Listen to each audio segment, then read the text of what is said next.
दी है उसे ईश्वर का काम, ईमानदारी का काम, ईश्वर में जीवन। किसान को परमात्मा ने सबसे बड़ा अपना प्यारा बेटा बनाया है आध्यात्मिक दृष्टि से। अगर संतों का इतिहास उठाकर आप देखें तो ताज्जुब होगा कि 99% जितने संत महात्मा हुए सब गांव के थे। 1% जैसे विवेकानंद कलकत्ता के थे।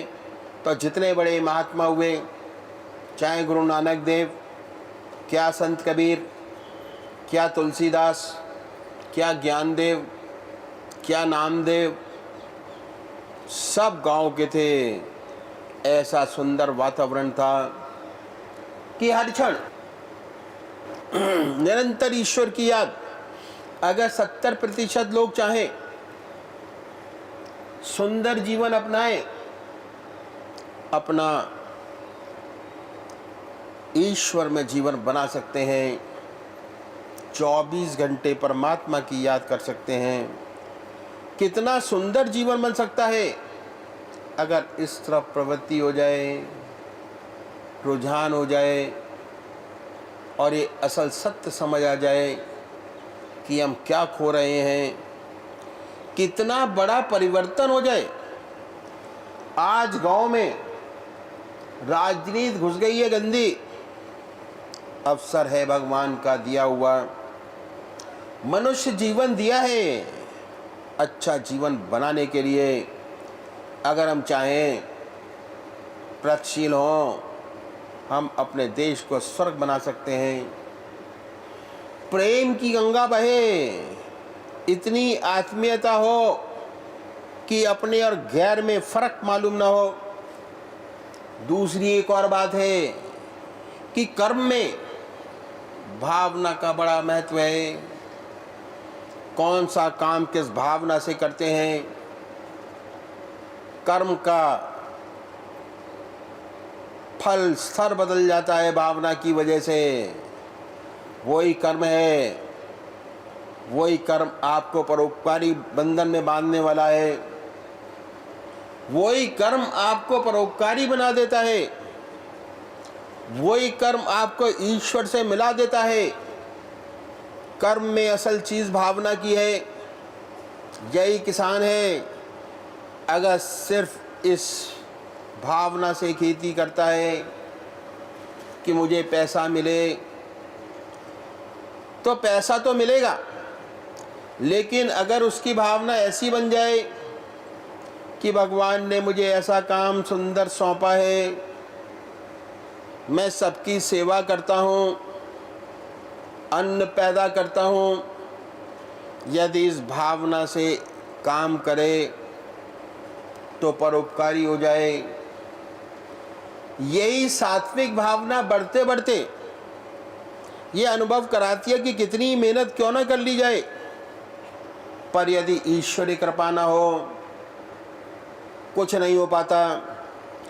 बड़ी अच्छी फसल लहला रही है, खड़ी है, कटने के लिए तैयार है, पर यदि देव प्रसन्न नहीं और ओले पड़ गए, सब कुछ नष्ट हो गया।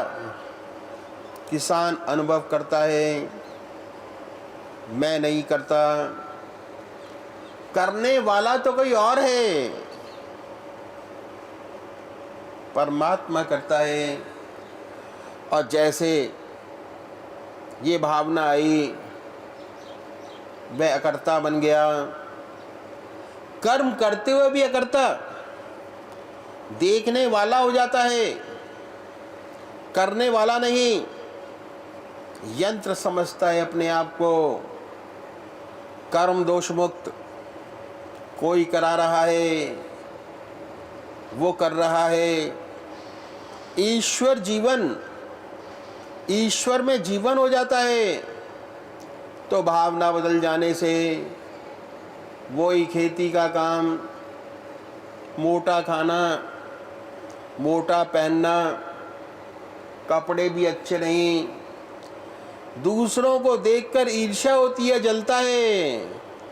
जो फैक्ट्री जाते हैं, अच्छे कपड़े पहने फिरते हैं, बेचारा किसान मोटी चादर ओढ़ता है। कभी कभी ईर्ष्या पैदा होती है कि हम तो इतनी मेहनत करते हैं, हमारा ये हाल।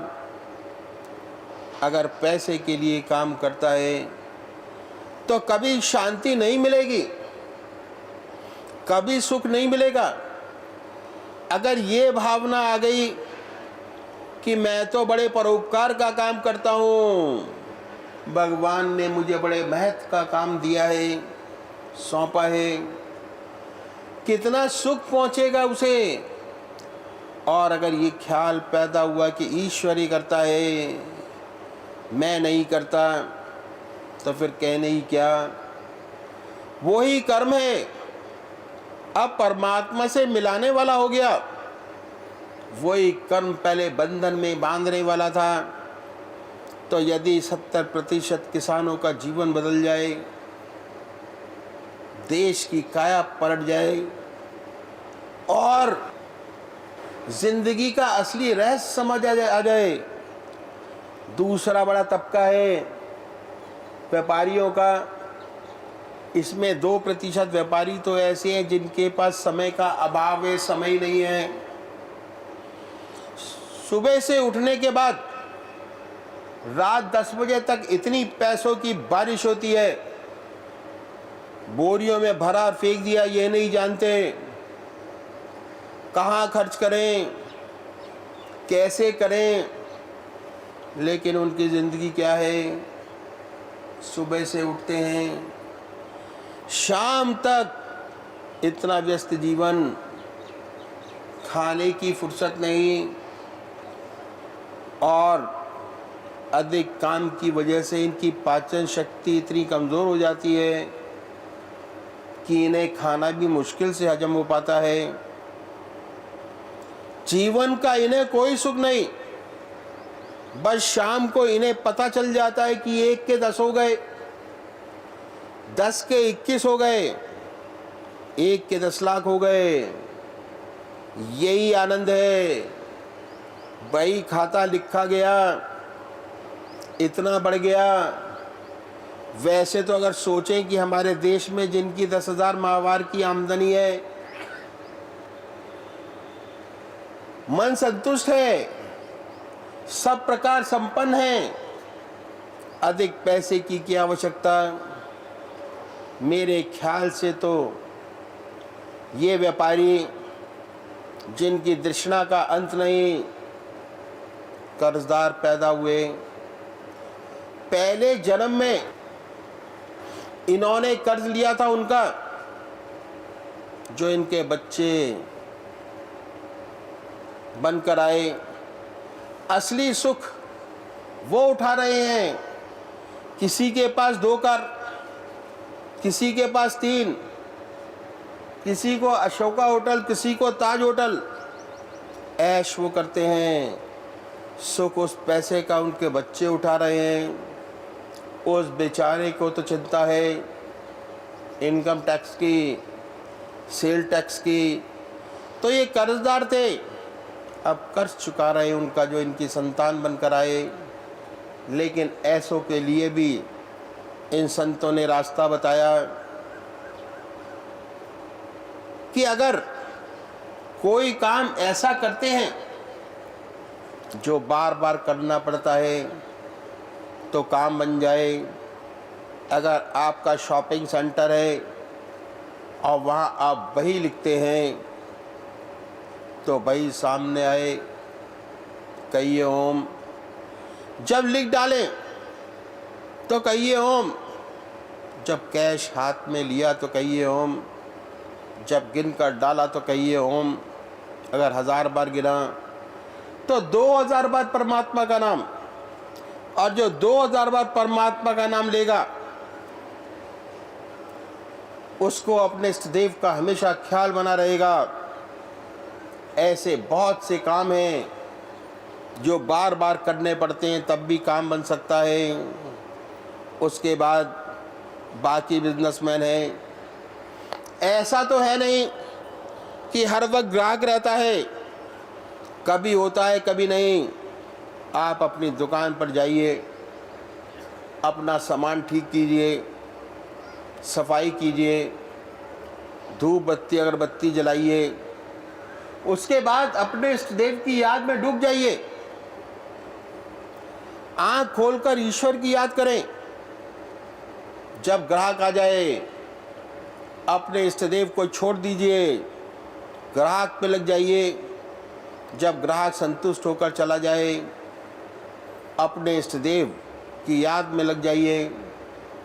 बेकार गप्पों में अपनी जिंदगी का लाभ में खराब न करें। काम कीजिए या फिर ईश्वर की याद कीजिए। फिर ग्राहक आ जाए तो आप ईश्वर की याद को छोड़ दीजिए। इस तरीके से जब जब आप खाली हों, ईश्वर में, परमात्मा में अपने मन को लगाइए। अगर आप ऐसा करेंगे, 12 घंटे दुकान पर रहते हैं, सुबह 8 बजे से रात्रि 8 बजे तक, तो भोजन वही करते होंगे। वह समय तो ईश्वर को देना ही है। उसके बाद आराम वाला भी समय। अगर 6 घंटे ग्राहक आया, 6 घंटे नहीं आया, 6 घंटे अपने इष्ट देव की याद, 6 घंटे परमात्मा की याद, 6 घंटे दुनिया का काम, कोई अंतर नहीं आएगा। आपकी दुनिया जैसे आज है वैसे ही रहेगी। जोर इस बात पर है कि ज़िंदगी का कोई भी समय खाली बर्बाद नहीं करना है। अगर दुनिया का काम करते हैं तो कोई हर्ज नहीं। अगर एक इंडस्ट्रियलिस्ट है, बड़े बड़े कारखाने खोलता है, देश की समृद्धि बढ़ती है, रोजगार बढ़ता है, कल्याण का काम है। अगर उसकी निगाह सिर्फ पैसा कमाने पर है तो खराबी है।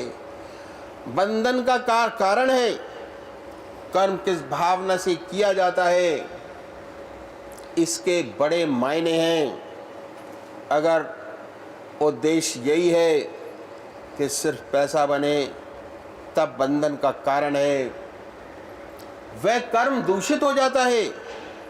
अगर इसके पीछे ये सुंदर भावना है कि परमात्मा ने मुझे ऐसी स्थिति में रखा, मेरे पास धन है, संपत्ति है,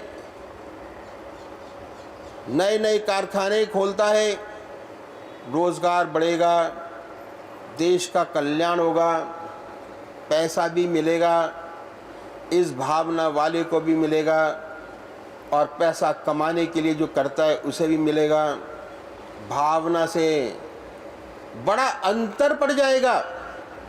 एक परोपकारी बना देगी और दूसरा बंधन का कारण हो जाएगी। सब जगह लिखा होता है कि वर्क इज वर्शिप, काम पूजा है। हर काम पूजा नहीं है, पर हर काम को पूजा में बदल सकते हैं। जिस भावना से करेंगे वैसा ही तो होगा। भावना बड़ी प्रधान चीज है। किस भावना से काम किया जा रहा है, किस भावना से काम कर रहे हैं, उसके बड़े मायने हैं। और भावना की वजह से कर्म का फल बदलता चला जाता है। भगवान कृष्ण जी के पास सुदामा जी गए, चावल था उनके पास। उस जमाने में उसकी कीमत 1 कौड़ी की भी नहीं रही होगी, लेकिन भावना थी। तो किस भावना से काम करते हैं, क्या भावना है? भावना बड़ी चीज है। वही ऊपर उठाने वाली है, वही नीचे गिराने वाली है। यदि व्यापारी इस भावना से काम करता है कि हमारे देश की पैदावार बढ़ेगी, प्रोडक्शन बढ़ेगा, देश खुशहाल होगा, वह सच्ची सेवा कर रहा है। अगर शोषण करने के लिए करता है कि मेरा पैसा बने, अलग बात हो जाती है। तो हमने ये देखा कि यदि दुकानदार चाहे इंडस्ट्री चाहे तो 10 के 16 घंटे ईश्वर के बना सकता है। 6 घंटे ऐसे नहीं हैं जिसमें वो सांसारिक काम करता है, परमात्मा की याद के नहीं है, क्योंकि उसमें व्यवसाय करता है। अगला तबका व्यापारियों का। हम आते हैं व्यापारियों, दफ्तर में काम करने वाले लोग, बुद्धिजीवी, डॉक्टर, रिसर्च स्कॉलर, दफ्तर में काम करने वाले लोग, इनकी ड्यूटी 7 घंटे की होती है। 7 घंटे से ज़्यादा इनकी ड्यूटी आवर्स होते नहीं। इसमें 1 घंटा लंच का, ये तो परमात्मा की याद में बिताना ही है। जैसे ही भोजन आपके सामने आए, अपने इष्ट देव की अर्पण कर दीजिए, उसी की याद में खाइए।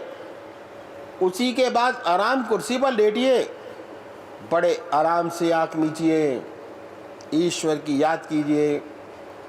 अगर ऐसा करेंगे तो दिमाग इतना ताज़ा हो जाएगा कि लंच के बाद दोपहर को जो काम करेंगे तो थकान महसूस नहीं होगी और काम की दक्षता बढ़ेगी। 15 मिनट बाद, 15 मिनट दोपहर बाद चाय का, और पहले भी 15 मिनट चाय का, आधा घंटा ईश्वर को आसानी से दिया जा सकता है। 7 घंटे में 1.5 घंटा ईश्वर की याद बड़े आराम से की जा सकती है। फिर ऐसा तो होता नहीं कि हमेशा काम लगा रहे, कभी होता है कभी नहीं। आप अब ऐसे बहुत से ऑफिस होते हैं जहाँ पर निरंतर काम बना रहता है, लेकिन अधिकतर जगहें ऐसी होती हैं जहाँ हमेशा काम नहीं होता। आप सुबह दफ्तर जाइए, अपने मित्रों से प्यार से मिलिए, कोई चुटकुला हो तो रीडर डाइजेस्ट का सुना दीजिए ताकि सब खुश हो जाएं। और जब सब खुश हो जाएं तो अपनी सीट पर आइए, अब अपने काम में लग जाइए पूरी लगन के साथ। काम खत्म हो जाए तो भगवान की याद कीजिए आँख खोलकर। किसी को शुबा ना हो कि आप क्या कर रहे हैं। अपने आप को जाहिर ना कीजिए। अगर जाहिर किया तो नहीं बनेगा। अगर आपने कई लोगों से ये कहना शुरू किया कि मैं तो दफ्तर में जाकर भगवान का ध्यान करता हूँ, तो आपको दफ्तर में काम नहीं करने देंगे। कोई कलम मारेगा, कोई चाक फेंक के मारेगा, आपके तरह तरह के नाम रखेगा, स्वामी जी, भक्त जी, कुछ ना कुछ आपको काम नहीं करने देंगे। तो बड़ा सतर्क रहना है, अपने आप को छिपाना है, छिपाकर अभ्यास करना है।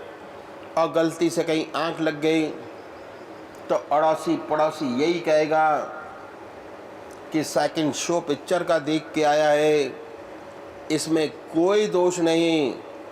अगर पता चल जाए कि पूजा करता है तो ज़रूर छेड़ेंगे।